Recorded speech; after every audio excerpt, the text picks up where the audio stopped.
I got the thumbs up from my girlfriend slash the assistant on the other side of the table saying that we are live. Awesome. Yeah. Wonderful. All right, cool. Well, today on SnailShop Talk, we have Breland from YotaMafia. Breland was born and raised in Florida, growing up with a love of Toyotas. He started YotaMafia in the mid-2013s. If my research is correct, I'll check out that in a little bit here. For sure. From YouTube to Instagram and having his own Urban Dictionary definition, YotaMafia quickly grew from an apparel company into incorporating all different types of products from lighting, armor, accessories, and even suspension. No matter what you're looking for to put onto your Toyota, YotaMafia has got it. Breland, welcome to SnailShop Talk. How are you doing today? I'm doing good, Jimmy. Thanks for having me, man. Really. Absolutely. To correct you a little bit, I wasn't born in Florida. I was actually born in Memphis, Tennessee, but I quickly moved to Florida when I was little. So okay. For any my Tennesseers out there, I'm from your state. Nice. Thanks for clarifying. So I guess let's go back to the whole intro. Was my research correct? 2013? Yeah, I think 2012, 2013, around there. Okay. I think I started the Instagram page actually in like mid 2013. Yeah. So July. Yeah. More than me. You did your research. So I was scrolling for days to get down to the bottom of that, like 8,000. Dude, I'm embarrassed what's on the first photos of that. So that would be so I was in high school when all that started. Yeah, and I actually owned another page too called Yoda Pre-Runners. And that's kind of where everything like started from. That was like my first page that I started in like 2012. And we used to part together. I got my first Toyota in 2012, and I got everyone else at my high school to park in the parking lot together.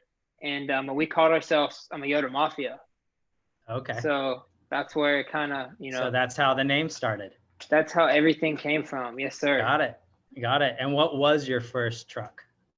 So my first truck was a 96 Chevy Silverado, not a Toyota. Then I had a Nissan Xterra, which wasn't four-wheel drive, so I didn't like it. And then I finally got my 4Runner in 2013, and it's a 2005 Toyota 4Runner. I still have it. Mm-hmm. You still have it, the black one? Yes, sir. Yep. Yeah, the black one. I'm a Yoshi runner. I'm never going to get rid of it. No. With the gold striping that says YotaMafia on it. Yeah, it's iconic. It's something, man. It's so beat up. I'm trying to make it better. So it's actually getting like completely rebuilt right now. All right. Well, we'll jump into that in a little bit here. I do want to ask you about your rigs and what you're going to do to them. But before that, I'm just let's take a step back. Let's talk about you. Where are you from? I mean, we talked about Florida and Tennessee, but what do you do for fun? Where do you grow up? How's this COVID-19 thing affecting you guys? Yeah, no, for sure, man. So I live, basically like right outside of Pensacola, Florida, in a place called Milton, Florida. And so, we're probably, 30, 40 minutes from the Gulf of Mexico. We're actually so far west in Florida that I'm in a central time zone. So there's, like many people think that, like all of Florida is in Eastern time zone, but there's a little bitty sliver that is in central time zone, and that's where I am. So, I grew up here. I grew up off-roading. Mainly went off-roading when I was little with my dad. That's kind of where like the love of off-roading comes from. So I have to give, credit to him for that. And, so just, like grew up going to the woods every single weekend. He was, like letting me drive on his lap when I was like 8, 9 years old, like off road. So, I just, like grew up to love it. I'm a race motorcycles and, like dirt bikes, everything else when I was, growing up. So, just, like kind of grew up in like, like the motorsport scene, I guess. And, yeah, man. So, I did all that for fun, dirt bikes, motorcycles, off-roading all the time, like boating, fishing, the like typical Florida stuff as well. Nice. So yeah, it's been fun. Yeah, you were talking about how you're 40 minutes away by car from the Gulf and 40, possibly 45 minutes away from the Gulf by boat as Yes, well. sir. So do you do a lot of boating and a lot of fishing out there? I do quite a bit of boating. I don't do a ton of fishing. My brothers are, real big into fishing. Okay. I like, I don't have the patience too much for fishing. I like to fish, but if I'm not catching fish, I'm bored. So I like to dive. I scuba dive. So okay. Yeah, so like I'm big into that. And can you dive I like to spearfish. Can you dive in the Gulf? Oh yeah, 100%. So actually, some of the best diving in the nation is actually right here in Pensacola. So the world's largest artificial reef is 24 miles off of Pensacola. So the USS Oriskany was a aircraft carrier, like a U.S. Navy aircraft carrier, and it sunk right off of Pensacola. Oh wow. Okay. And so you can dive and go out there and check all that out. Yeah, man, absolutely. That's cool. You can get some big fish. Probably like 7 or 8 years ago, I was down in Naples, Florida, and I walked probably a mile out into the ocean and was still about knee deep. Yeah. So where I live, it's not like that. It's it gets deep quick. Matter of fact, probably I think what they call the edge is about 40 miles offshore. And when you go off the edge, it's thousands of feet deep. So up until then, you're probably, 100 to 300 feet deep. But yeah, I live in a deep part of the Gulf. So like the big fish, like a swordfish, tuna, all that stuff, they come up near Pensacola. Got it. And in regards to COVID and how are you guys locking down? What's going on out there? How's life? Yeah, no, for sure, man. Life has, definitely changed. It's slowed down a lot. We, pretty much had like 2 events a month, planned, and all that, wasn't happening. So we had to reschedule a lot of that. Just trying to shift from like going out all the time to just doing our part to stay home and wearing a mask all the time.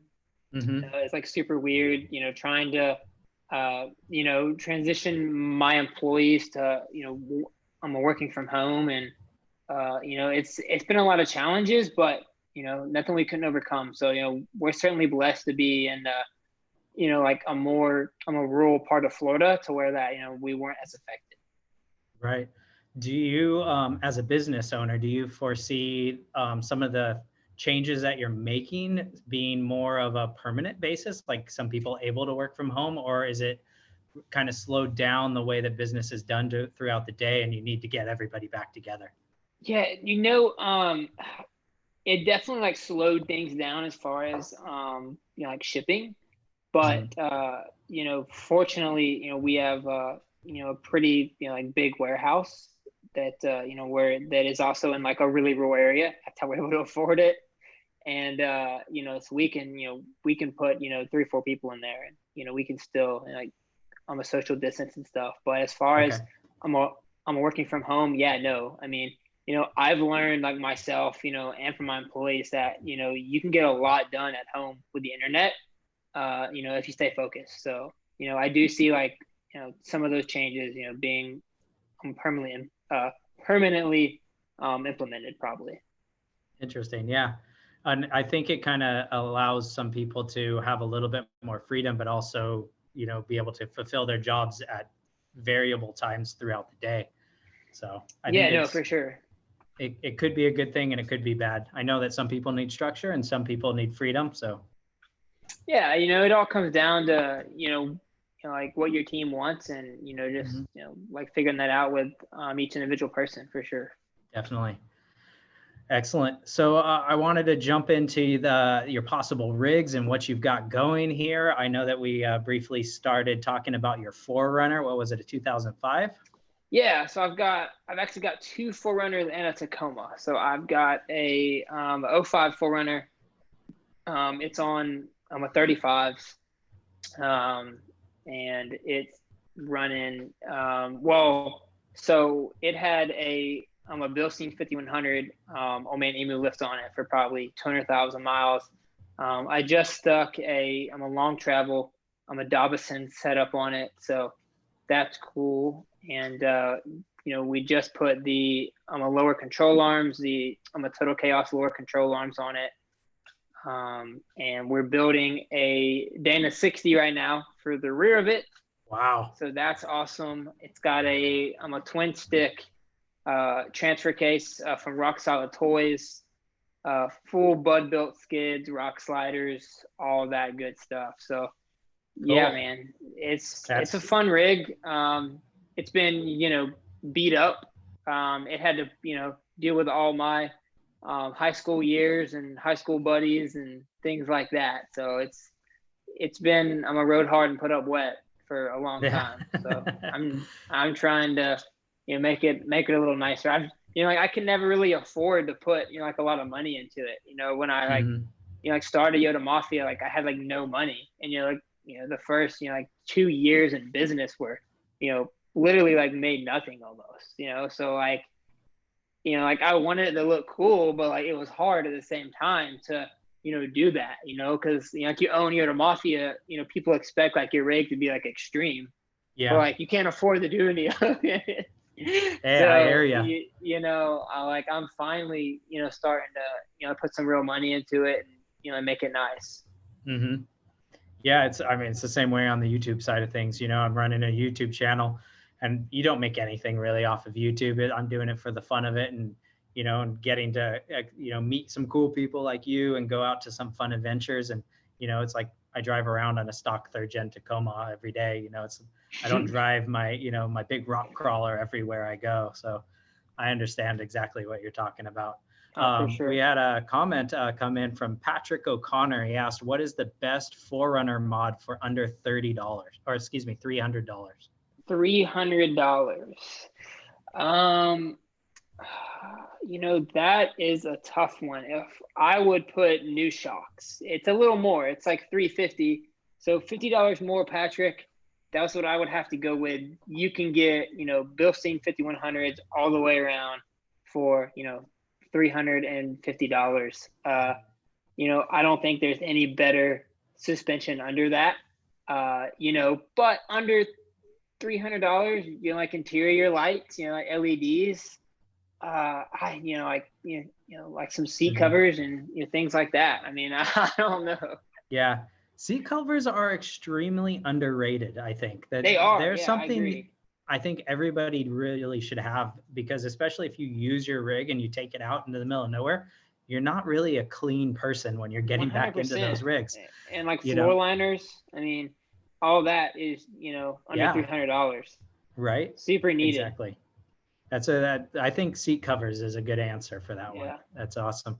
Yeah. And shocks is good because continuing on with his question, he has a 2010 SR5. And so that's 10 years old. Shocks, depending on what he's been doing to it, shocks might be a little worn out by then. Who knows? So are you going bigger tires on your 4Runner when you go to that 60? Man, so it's still staying IFS in the front, right? We're building I'm a Rock Rash Performance out of North Carolina is building a 60 for us. And it's got a 3.5-inch lift right now with a 1-inch body lift. The only reason it has a body lift is to clear the transfer case linkages.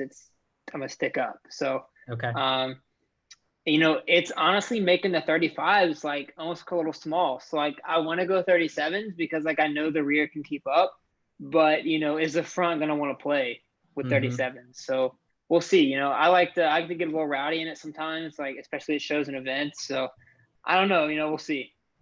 Yeah. It's only a 4-liter V6, so.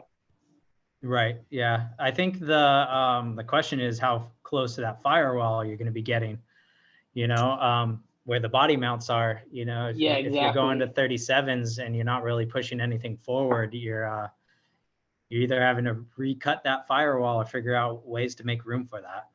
Yeah, I don't know. I think I'll stay on 35s for now, but we'll cross that bridge when we get there. It's a constant battle of going from 33s to like I'm a 35s, and now you're like, oh well, I need 37s, and right, then you need 40s.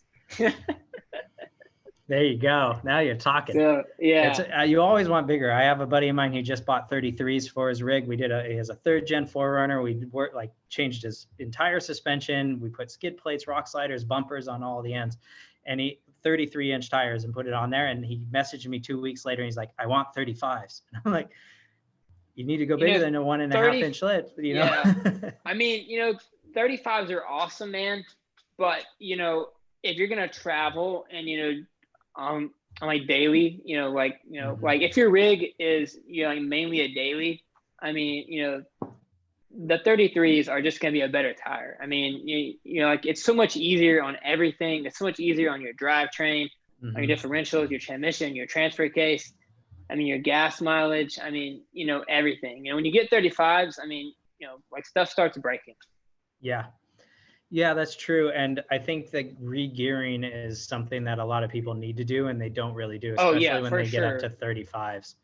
I've been talking about our buddy Brennan. I've been trying to get him to re-gear for maybe a year now, because he's always like, my 4Runner's slow, it's sluggish, I'm like, you need to re-gear. You're on stock gearing and 35-inch tires. Yeah, do not work. We actually just sent Brennan gears. Oh, did you? Yeah, so we just got them hooked up. Cool, perfect. Well, then should be a lot better now. Yeah, and it's going to be really interesting to hear his review on the difference between driving without gears on 35s and with gears, and how your gas mileage is going to go up, and how your acceleration is going to improve, and how just day-to-day driving is going to be much better. So that's awesome. For sure. Good job. So you said you had 2 4Runners. Yeah, I do. So I've got a 2000 3rd gen Toyota 4Runner. Okay. I actually picked it up. It's got a salvage title. Got it for like $2,000, I think. And it's a sport edition. I'm a 4-wheel drive.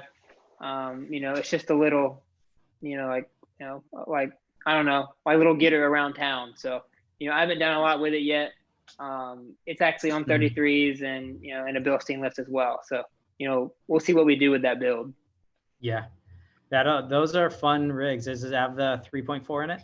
Yeah, it does. So it's got the it's a 3.4. It's got the J shift on the transfer case, which I like a lot better than like the one in my Tacoma, which is just a little knob. So dude, like it's so like skinny and like small too, like compared to the 4th gen. So like it's crazy how much smaller it is.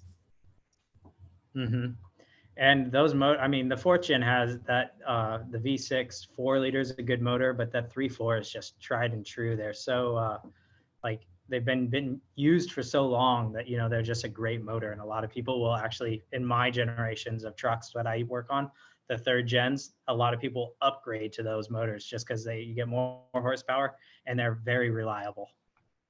That's awesome. And what kind of truck do you have as far as like your crawler? My crawler is a 1991 Toyota pickup with the 22 RE.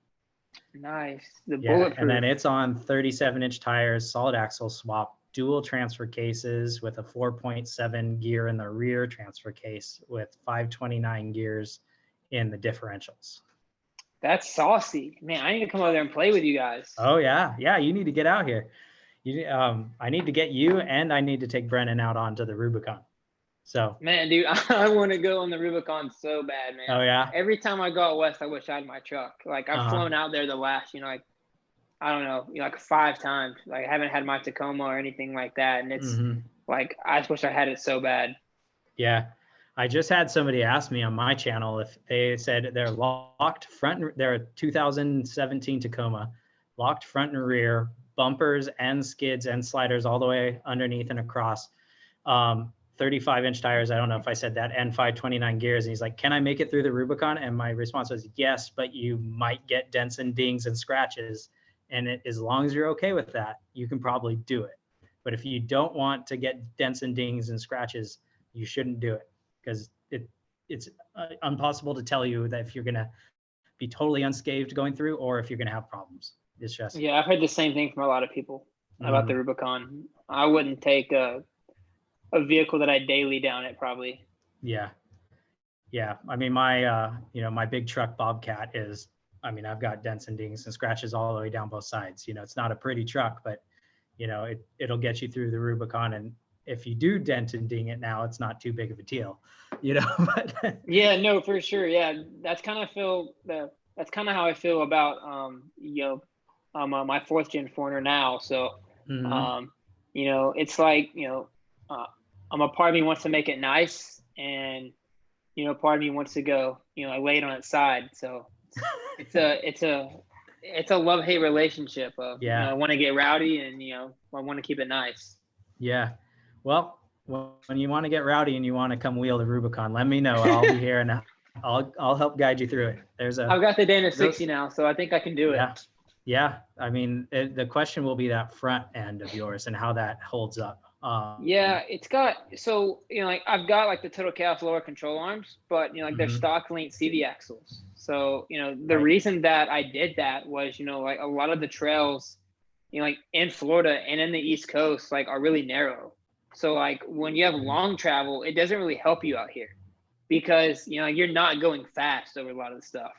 And not only that, but, I can grab a CV axle at like AutoZone if I break one and make it back home. Absolutely. I 100% agree with that. I think if I do build up my Tacoma, I don't think I'm going to go long travel, even though it looks so awesome. It looks so awesome. It does. You're going to have to carry a full set of spare shafts and, maybe that are some really arms. Expensive. Yeah. Just in case, because you can't get it anywhere else. But exactly.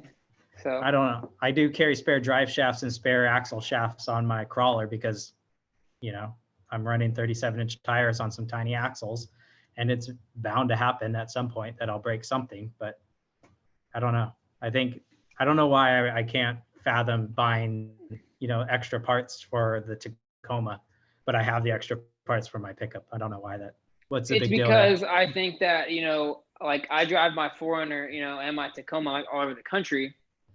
I want to know that like I can get parts for it, pretty much anywhere. If I break like a long travel CV axle and, like I'm a forgetful person already. So if I go off and forget that axle, I'm screwed. Yeah.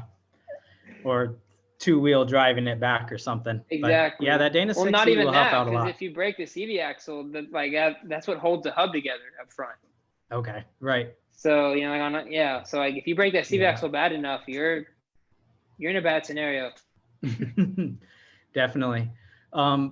Do you happen to know out of just off the top of your head what size ring and pinion is in the front of your Forerunner? Is it an 8-inch or? Yeah, it's an 8-inch clamshell. Is it an 8-inch clamshell? Mm-hmm. Yeah. Okay. You'll be fine on up to 37s probably for sure with that one. The question will be down to the CVs, I think, because I'm running an 8-inch ring and pinion on mine with 37s, and it seems to be doing okay. Yeah, your Dana. Go ahead. Yeah, well, see, you're also like a lot lighter than me. I'm sure I have a lot more weight in the front. So like, I know the rear will keep up. Like I know the rear will play, and I think if I can keep the tires straight, I'll be fine. Mm-hmm.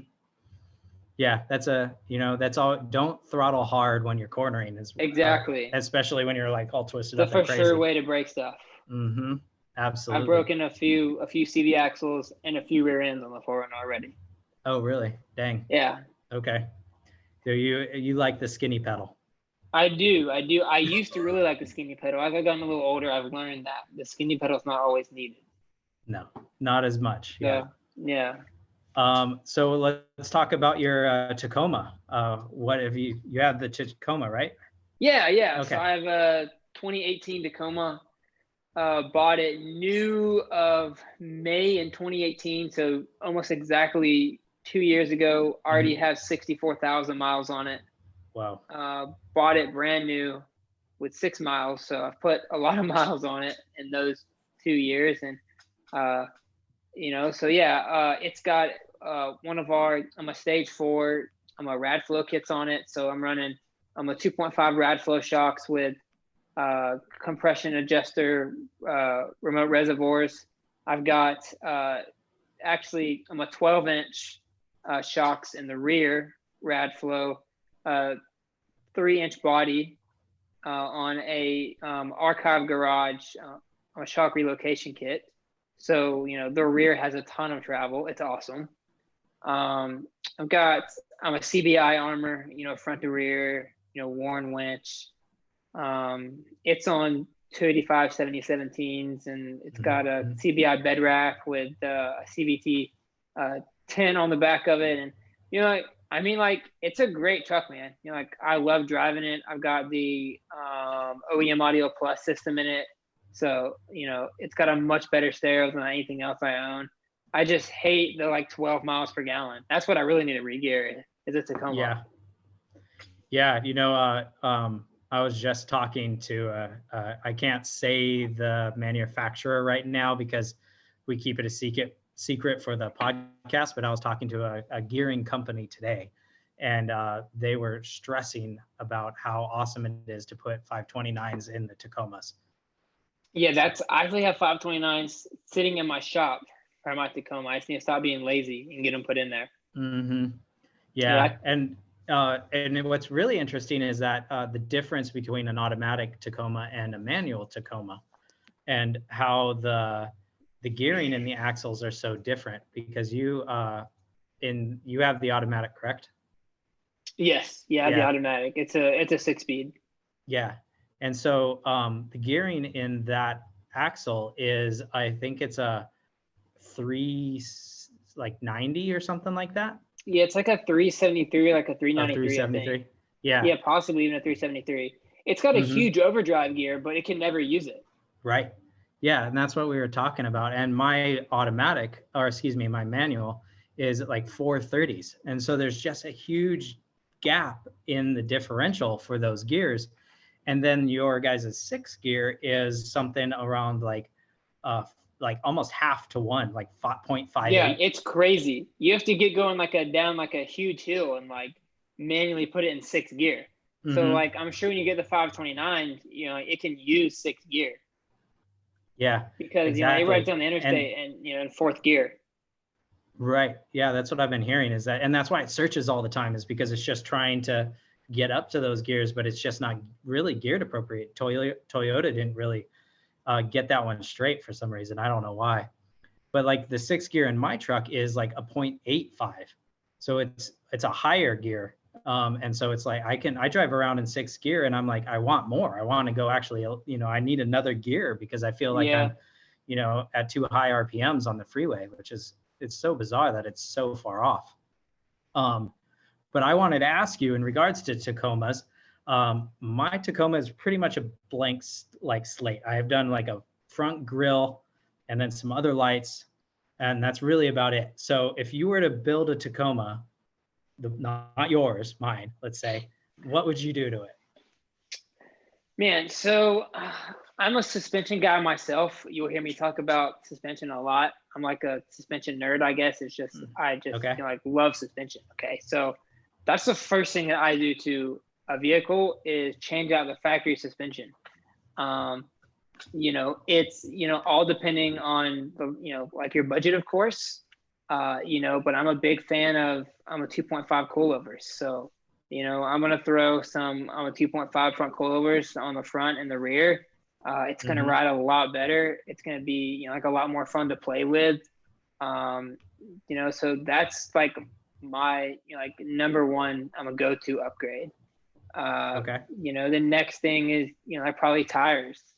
I'm a big fan of, you know, like of a mud tire. Just, you know, like it looks good and like it's fun to play with off-road. I go off-road a lot. Like, you know, there's a lot of people that, you know, they say that, you know, they're, you know, I'm like 90% on road and, you know, like 10% off road. Man, I'm probably 50-50. Like, honestly, like I go, you know, there's a state forest, you know, I'm like 10 miles from my house where, you know, like hundreds of miles of trails. So like I go out there all the time.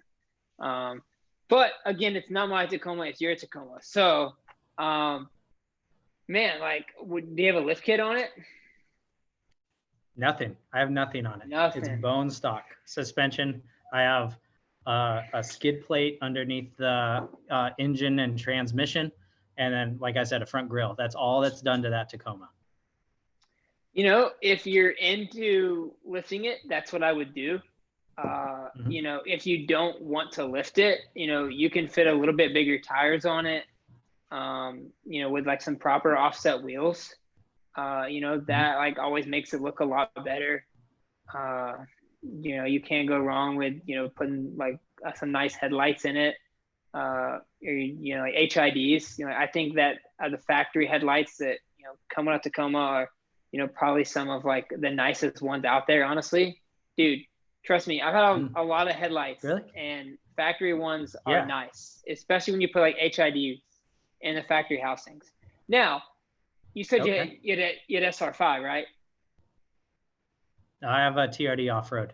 Okay, perfect. So the TRD off-roads come with the factory projector housings, you know, and like on the DRLs.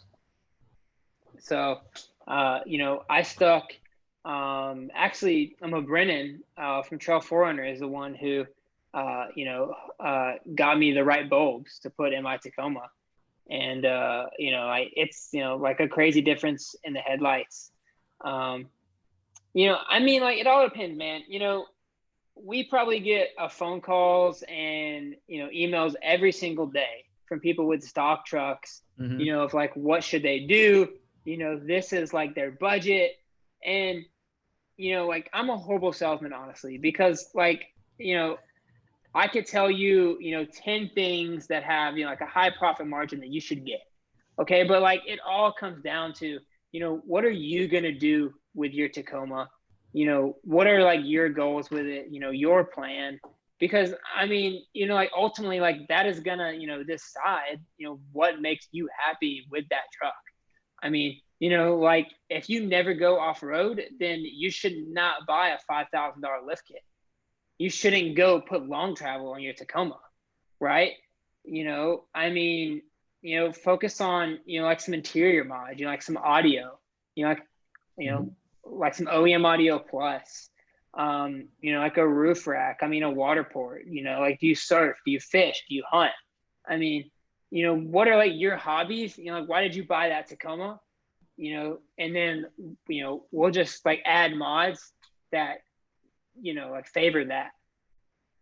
That is sage advice and wisdom. I think, you know, you don't need, you know, all the bells and whistles and your rig to look as crazy as possible. You know, it's like outfit the rig that is best for you. You know, don't keep with those Joneses across the street that are running, you know, 35s and going off-roading all the time. If you're going to be on road, you know, maybe then you do only need a set of 33s and ATs because you're looking for the gas mileage. Exactly, man. I can tell people that, you know, I hope you get everything you need and everything you don't, because, you know, there's a lot of things that you don't need that, you know, it's like when you buy like a lift kit, you know, we have people, you know, that, you know, like just want to drop the hammer and get a ton of stuff. Okay.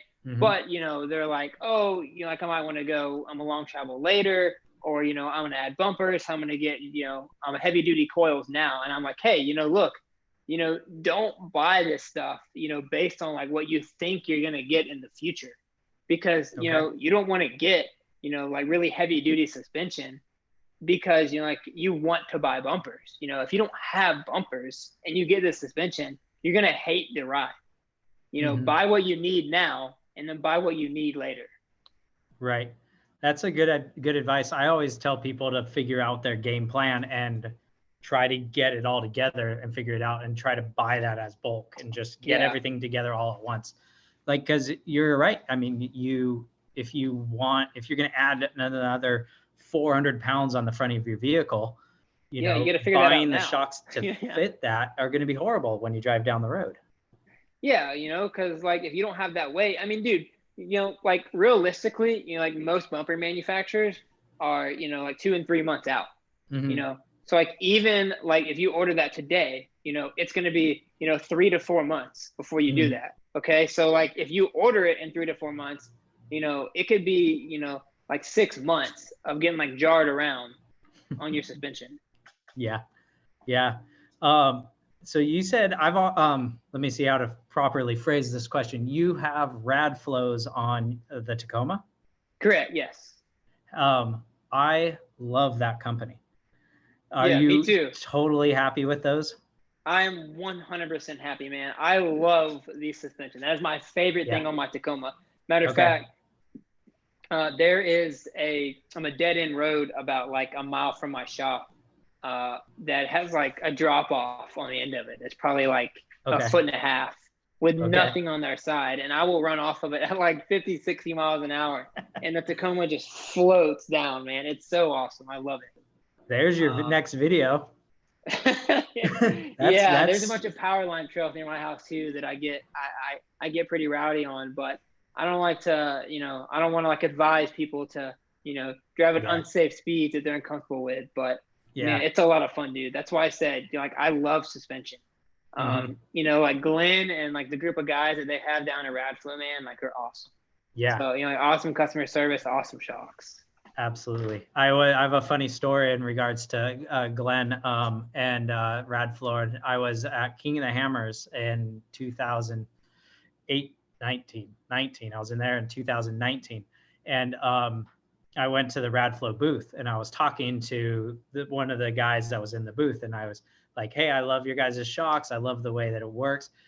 But what differentiates you from Icon? Because you guys are like neighbors in California and you guys do the same exact thing. And his answer, his answer was customer service. And I was like, sold. Like, you guys, like, that's awesome. Because as Brendan can tell you, we've tried to get in contact with Icon and we've had very difficult times working with them. And the funny thing of the story was I was actually talking to Glenn at their booth and, the owner of Radflow. And I was just like, oh my gosh, like, and he's there telling us about how customer service is super important to them. And it sold me. I've done a few of their installs and their shocks are great. And I've gone on some of the rides. And I think when I go to do a suspension upgrade on my truck, I'm doing Radflows. Yeah, man. Radflow's awesome.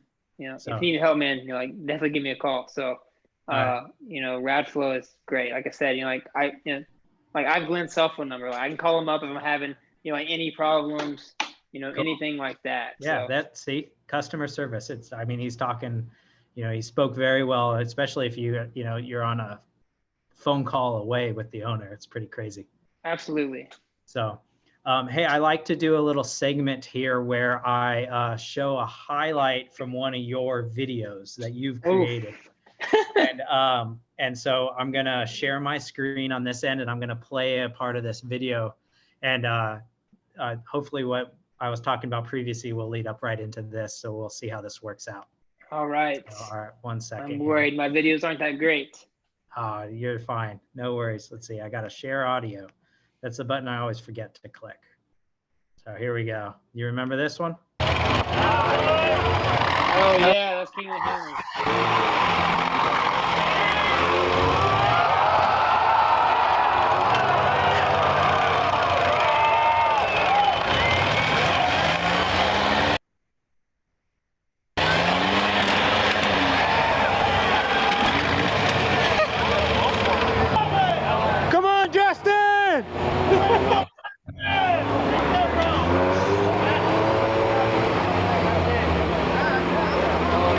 To get real interesting right here. Yes, it is. Oh, and maybe if the internet wouldn't stop spinning on us.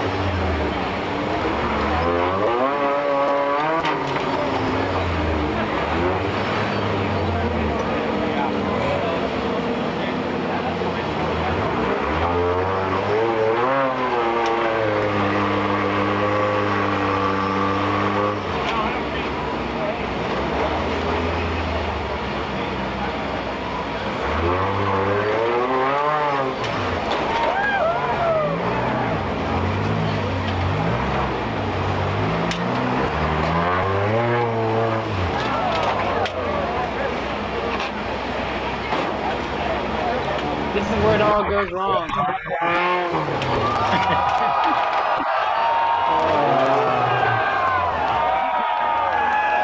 That's when the traffic jam starts right there. There we go. So I wanted to ask you about King of the Hammers. Was that your first time there? What was it like? Yeah, so that was actually not my first time there, but it was Okay.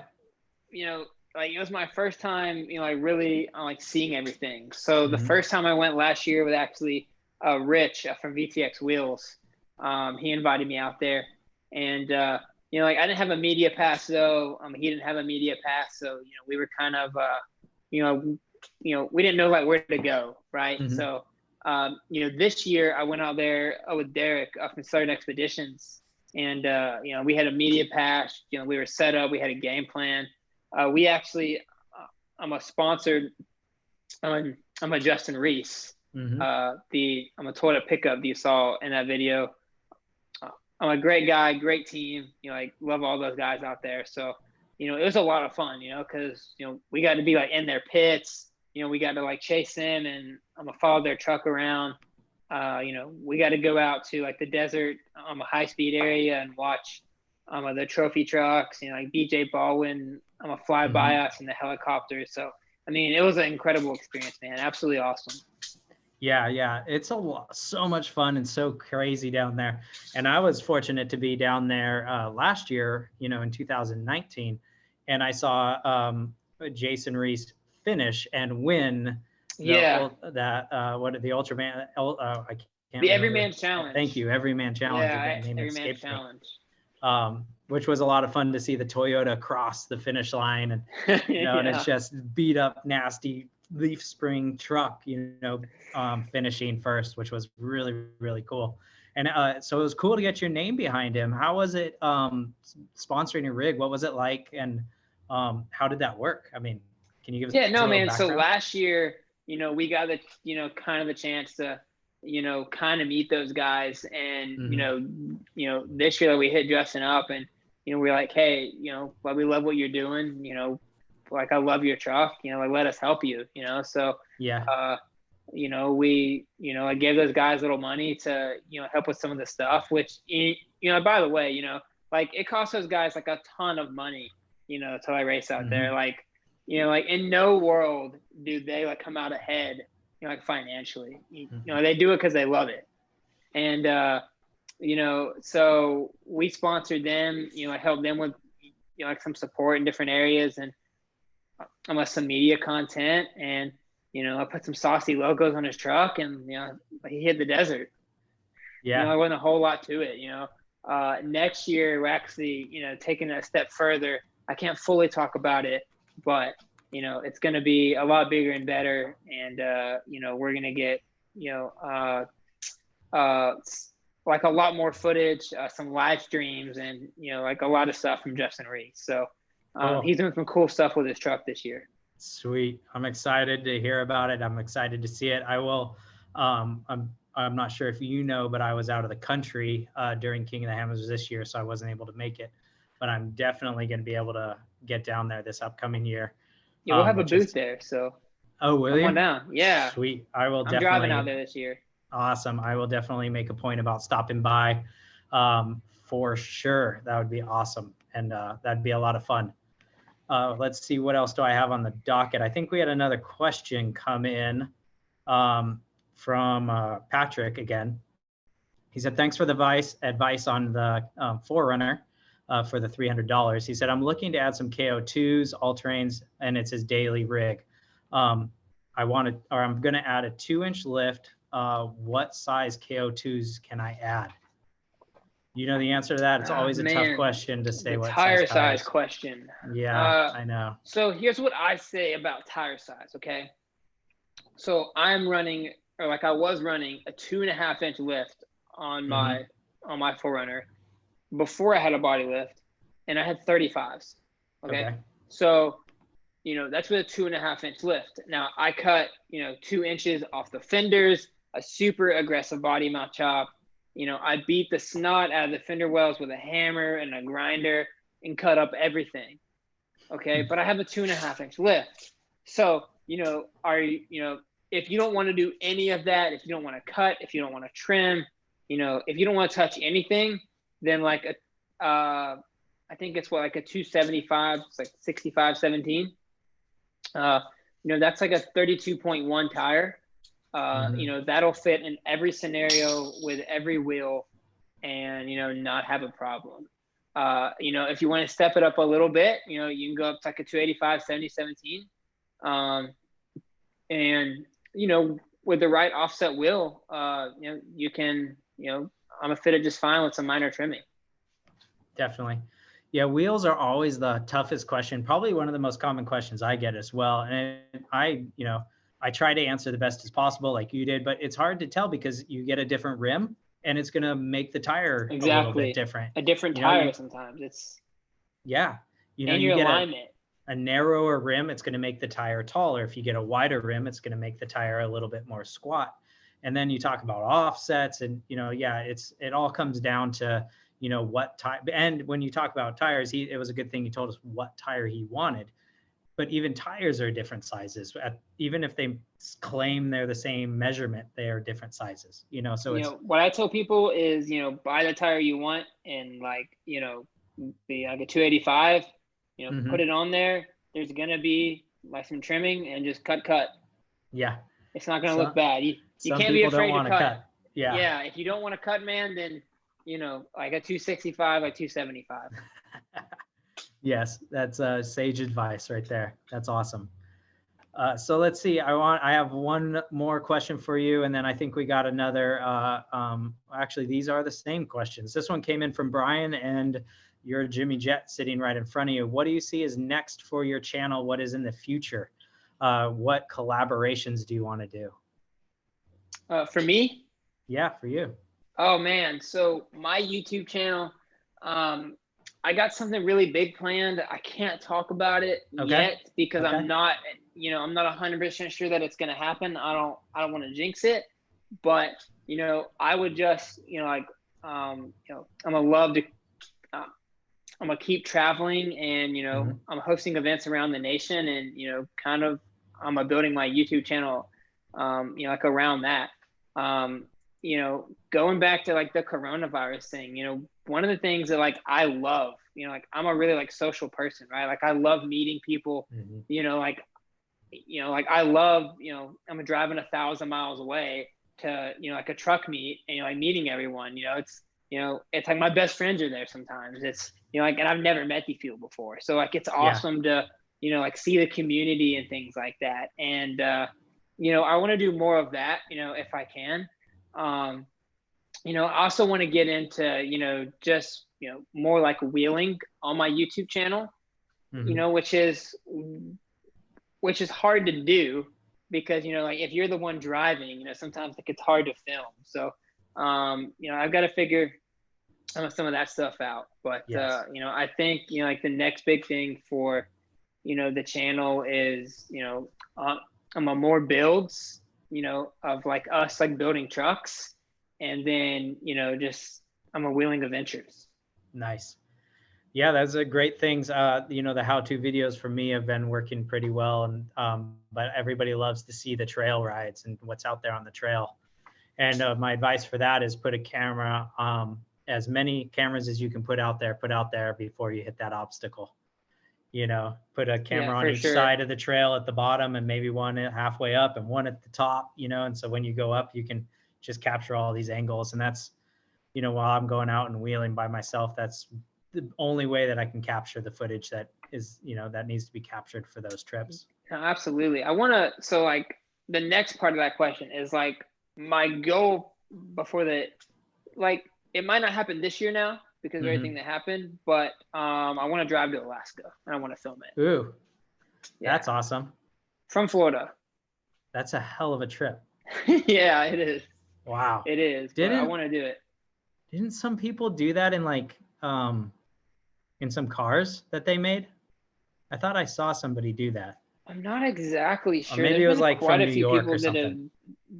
That have done it. Funny story real quick, kind of off topic, but my grandfather in like the 70s, probably, no, like the 60s, drove a 400cc motorcycle from South Alabama all the way to Fairbanks, Alaska and back on like a no windshield, you know, like nothing motorcycle, you know, like camping on the side of the road with tarps.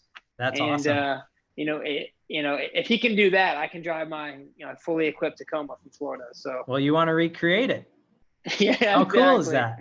I want to drive a motorcycle. Really, that's what I want to do too. Well, you know, eventually is, you know, I'll ride my motorcycle from here to Alaska. But yeah, you know, that would be so cool on the YotaMafia channel. I just want to do it. that would be a lot of fun. I've always talked about one of my like aspirations that I don't think will ever happen just due to time, and it would be a full year commitment, is to hit every single state in the country in 1 year. So more or less one state a week, or excuse me, one state a week. Yeah, one state a week. And just go and wheel in every state and just get around to every state. And I just don't know if I can do that. I can't take a year and just go and do that. And, you know, the assistant across the table is like frowning her face at me and doesn't want me to leave, you know, so. You could, man. It just takes a lot of effort and a lot of planning and a lot of money. Absolutely. Yeah. And I would want to, you know, collaborate with people, other YouTubers in those states, you know? And so it's like, I would go to, you know, Florida and hang out with you, and have you take me out on a trail in Florida and, you know, and video it and hang out, you know, and do that all over the country. I think that'd be so much fun. It would be a lot of fun. Hey, come on, man. We're ready for you. All right.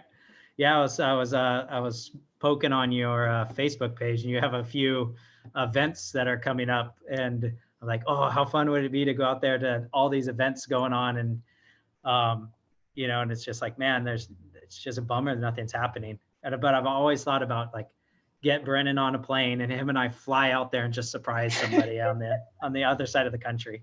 I'll pick you up from the airport. Yeah. All right. Sweet. Sounds good. Well, Breland, I appreciate your time. Thank you so much for hanging out with all of us here on the channel. And where can people find you at? Yeah, so I'm a YotaMafia on Instagram. I'm a YotaMafia on YouTube. You know, I'm a YotaMafia.com is our website. You know, we have a ton of stuff on there. So, you know, we're hoping to, you know, make it out to some West Coast events here at the end of the year as well. So, you know, we want to meet everyone. Heck yeah. And we want to meet you out here on the West Coast as well. So yeah, man, thank you so much for your time. Get out here soon. We'll see if we can get over to that East Coast sooner or later. And I will talk to you soon. Yeah, Jimmy, I appreciate it, man. All righty. Thanks, Breland.